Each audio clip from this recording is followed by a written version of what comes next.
સુરત મહાનગરપાલિકાની નગર પ્રાથમિક શિક્ષણ સમિતિ દ્વારા આયોજિત રમોત્સવ 2026 અંતર્ગત રમતોના મહોત્સવનો ભવ્ય સમાપન કાર્યક્રમ યોજાયો।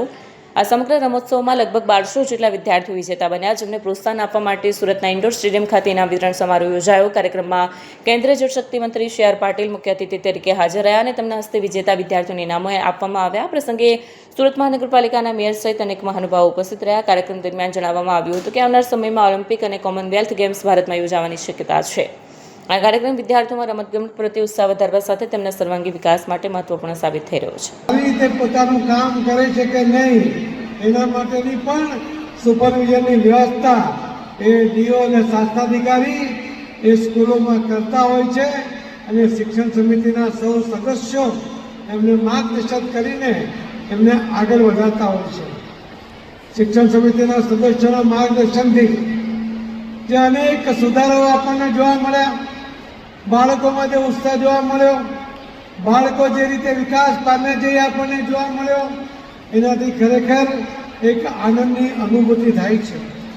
અહીં જ્યારે પહેલી જ કૃતિ આવી ત્યારે એક જ કૃતિની અંદર આપણા દેશમાં તમામ રમાતી તમામ રમતો એ કૃતિમાં સમાવિષ્ટ કરવામાં આવી હતી અને એટલે જ બધા મિક્સ મેં જ્યારે અધ્યક્ષને પૂછ્યું રાજેન્દ્રભાઈને કે આમાં કઈ સ્કૂલની આ કૃતિ છે, ત્યારે એમણે કહ્યું કે 353 સ્કૂલની સાથે સાથે બધી જે સ્કૂલોને મિક્સ કર્યું છે। હું એ શિક્ષકોને અભિનંદન આપીશ કે એમણે વિવિધતા સાથે એકતા એનું પ્રદર્શન અહીંયા એ કૃતિ દ્વારા કર્યું।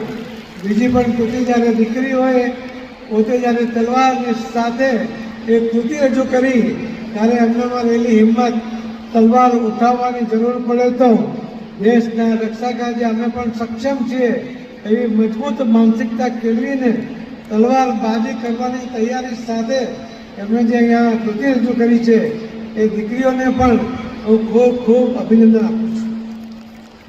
આજે જો સર્વે કરવામાં આવે તો આખા દેશમાં જે સરકારી સ્કૂલોમાં જે એજ્યુકેશન આપવામાં આવે એમાં સૌથી સારું એજ્યુકેશન એ સુરત મહાનગરપાલિકા દ્વારા નગર પ્રાથમિક શિક્ષણ સમિતિમાં શિક્ષકો દ્વારા આપવામાં આવે છે।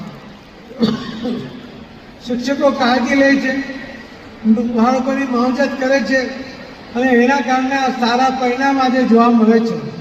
આજે 20,000 બાળકોએ રમોત્સવમાં ભાગ લીધો, એમાંથી 1,000 બાળકો ઇનામ પ્રાપ્ત કર્યા છે, પરંતુ આજે વાલીઓ અકડે ઠઠ ભીડ જમાવીને બેઠા છે। એમને પોતાના બાળકોની પ્રગતિ જોવી છે, એમને કઈ રીતે બાળકો આગળ વધી રહ્યા છે જોવું છે। જે વાતની કમી હતી કે વાલીઓને ખબર જ નથી કે પોતાના બાળકો કયા વર્ગમાં ભણે છે, આજે આ વાલીઓ જે અહીં આવ્યા છે એમને હું અભિનંદન આપીશ કે એમણે પોતાના બાળકોની પ્રગતિને ધ્યાનમાં રાખીને પોતાના કામનો વર્કિંગ ડે છે છતાં પણ સમય કાઢીને જ્યારે આજે અહીં આવ્યા છે ખરેખર ખૂબ ખૂબ અભિનંદનને પાત્ર છે કે આવનારા આ દેશનો નાગરિક કે જેના ખભા ઉપર આ દેશની જવાબદારીઓ આવવાની છે એવા બાળકોની પ્રગતિ માટે ફક્ત શિક્ષકો નહીં, વાલીઓ પણ એટલી જવાબદારી સાથે કામ કરી